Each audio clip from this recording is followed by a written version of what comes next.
Hey everyone, Lucimus Prime here. So it is time for a brand new movie review today, and in today's video I'm going to be reviewing an action drama film from 1986 which is directed by Tony Scott, may he rest in peace.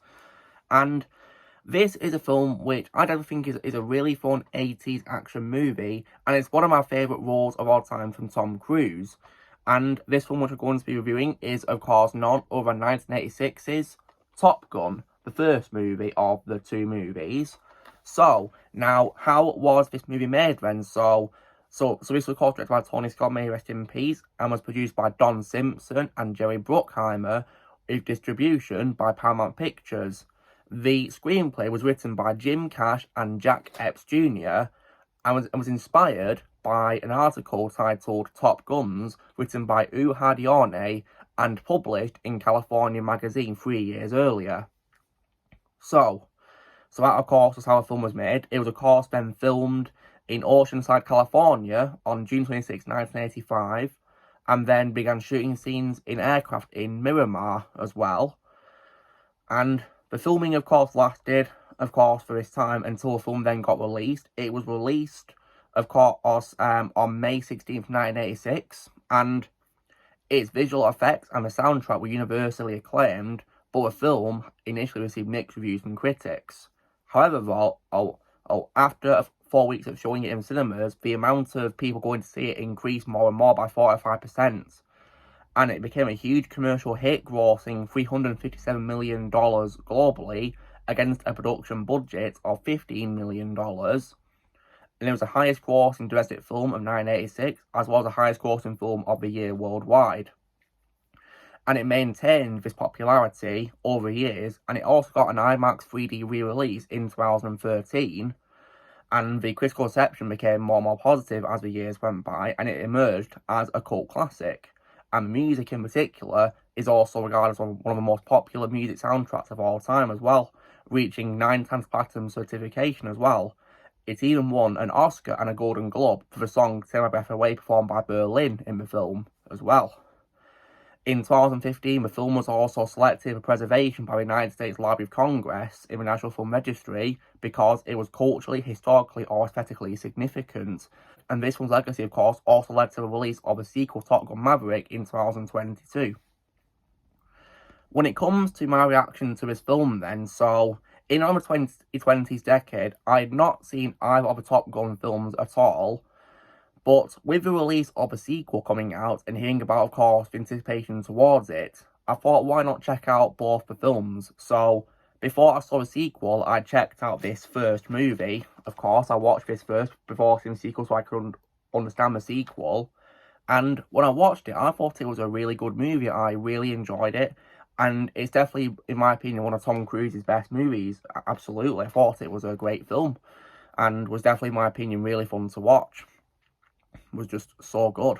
And it was definitely, in my opinion, really fun to watch. So, what is the movie about then? So, the film tells the story of Lieutenant Pete Maverick Mitchell, who is a young naval aviator aboard the aircraft carrier USS Enterprise, and he and his radar intercept officer, which is Lieutenant Junior Grade Nick Goose Bradshaw, played by Anthony Edwards, are given a chance to train at the United States Navy's fighter weapons school, known as Top Gun, at Naval Air Station Miramar in San Diego, California. So what it comes to, I think, is great how it's filmed then. So I think it's got a really great cast of actors. So I definitely, of course, really love Tom Cruise as Maverick himself. That's probably my second favourite role of his after Ethan Hunt in the Mission Impossible movies. I think he's really great as Maverick in this film. Makes him a very likeable, well-written character. In my opinion, he plays him really well. And I really enjoyed him in this. And he's based on someone called Duke Cunningham and his accomplishments during the Vietnam War. So it was really cool how they based him on a real-life person in this. And as well as that, I also as well definitely really love absolute legend Val Kilmer, may he rest in peace, as Lieutenant Tom Iceman Kazansky, who is Top Gun's best student and of course Maverick's rival throughout the movie, until of course the end when he turns into his wingman. And Iceman is easily my favourite live action role of all time from Val Kilmer. And of course, as you guys saw in the opening of this review is dedicated in memory of Val Kilmer.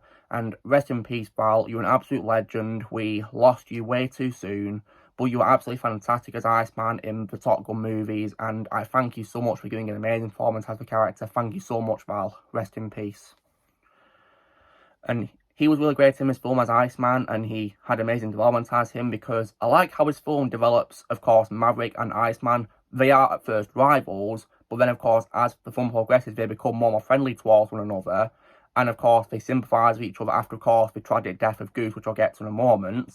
And then at the end of the film they're now really good friends, and of course Iceman is his wingman, which was definitely really nice to see.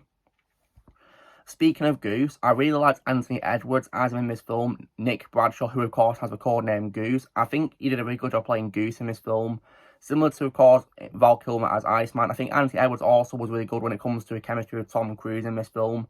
I think he played him really well in this and made Goose a very likeable character. I also as well liked Tom Skerritt as the character who is the CDR Mike Metcalf, codenamed Viper. I think he played him really well in this film as well, made him a very good commanding character, I must say, who is a veteran of the Vietnam War. I think he played him really well in this film. And he was also based on a real life person, which is Rear Admiral Pete Viper Pettigrew. So it was really cool. I took inspiration and from that. It was really cool. And even had a cameo appearance in this film as a colleague of Charlie, which was definitely really cool to see, of course, him having a cameo in it. And I also as well liked the addition of Michael Ironside as LCDR Rick Jester Heavily. I thought Michael Ironside was really great in this film as Jester. Then again, I think Michael Ironside plays lots of badass characters in his roles he's played, and Jester's definitely no exception, because I think he's a great actor and voice actor equally, and Jester is definitely no exception to that. I think he's brilliant as Jester in this. And there's other good characters in this as well, who are played well by other actors. For example, I like the addition of Tim Robbins as Merlin, Sam Wells. I think he played Merlin really well. That's probably one of my favourite roles of all time from Tim Robbins. Although my favourite role will always be Andy in The Shawshank Redemption, I thought he was still great in this as Merlin, in my opinion. And there's other good actors too who are really good in this as well, or just to name a few. As well as a good cast of actors, I also as well really liked the visual effects for this film. I think, considering it was made in the 80s, they did a really good job with the effects for the planes in this. And it felt pretty realistic, I must say, the way, of course, they filmed it. I thought they did a really great job, and the fact they filmed it in Merman, San Diego made it feel a lot more realistic, as if you're actually in the planes. I thought that was brilliant, in my opinion. Just amazing what they did with it. Like, I just really love seeing that in the film. And it was definitely lots of fun to watch, because it felt so real, as if we're actually in the planes. Like, just so much fun. And as well as, of course, the good visual effects and the cast, I also as well really love this film's musical score, which is composed by Harold Faltermeyer. I really love the music in this film, and I think the main theme for the film is very memorable to listen to, and it was great to listen to, and it's something I like to listen to when it comes to listening to 80s music, because the music in this film is really fun to listen to, and it's very memorable, I must say. There's also great songs in this, so I've already mentioned, of course, this one won the Oscar for a song Take My Breath Away by Berlin. I think that's a great song, and is very nice to listen to, and it definitely fitted really well into this film, I must say. But my favourite song, which is from this film, is undoubtedly Danger Zone, sung by Kenny Loggins. I love that song. It's a song I listen to a lot in my time. It's just an amazing song, and it never gets old whatsoever, just timeless in every possible way, and an amazing song. And it's definitely my favourite song by Kenny Loggins to this day, always will be. Just an amazing song right there. And there's other great songs in this film as well, just to name a few, but I think Danger Zone is probably the number one highlight of the music for this film, to be completely honest. And I also, as well, from the story for the film, is also really good too. I've already talked about how it develops, of course, Maverick as a character, and also, of course, his relationships with, of course, the fellow crew members, of course, of Top Gun, particularly, of course, Iceman, for example, and also, as well, of course, the tragic death of Goose, in my opinion, was really well executed and really well done. The acting by the cast was amazing, and you could really feel the tragedy right there, of course, in that moment. And I think they did it really well, how they filmed it, and, of course, the circumstances, of course, how it happened and the aftermath of it. I think they did it really well in this film. And I also, as well, from the film, has a very good ending as well, of course, where, of course, Maverick, of course, is now really good friends with Iceman, and now, of course, he's his wingman. I definitely love seeing that. It's definitely a very wholesome moment, and it sadly, of course, hits a lot sadder because we sadly lost Val this year, which really sucks. Rest in peace, Val Kilmer.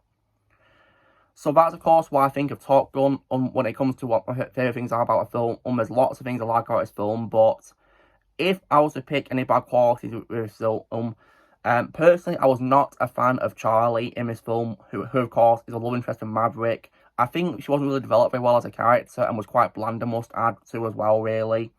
Was not a fan of her character, to be honest. And of course, she didn't return for a sequel, and it was probably for the best that she didn't return because to be honest, she didn't really add much to this film, to be completely honest. You could literally cut her character and it would change nothing, so I'm actually really glad she didn't appear in the sequel, thankfully.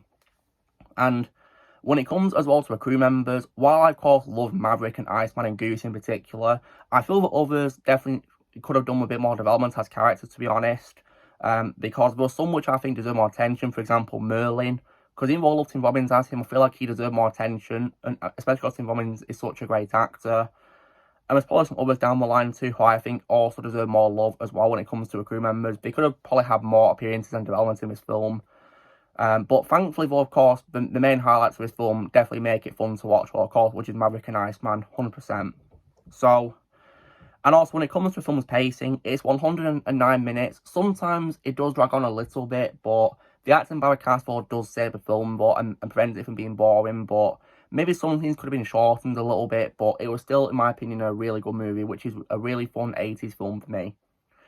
So guys, this is me doing my review for 1986's Top Gun, the first movie. So if I was to give this film a score out of 10, I would probably give this film for me a very solid score of 8 out of 10. I think it's a really good film, one of Tony Scott's best movies, may he rest in peace. We lost him way too soon, but I think this is probably one of his best movies. Rest in peace, Tony.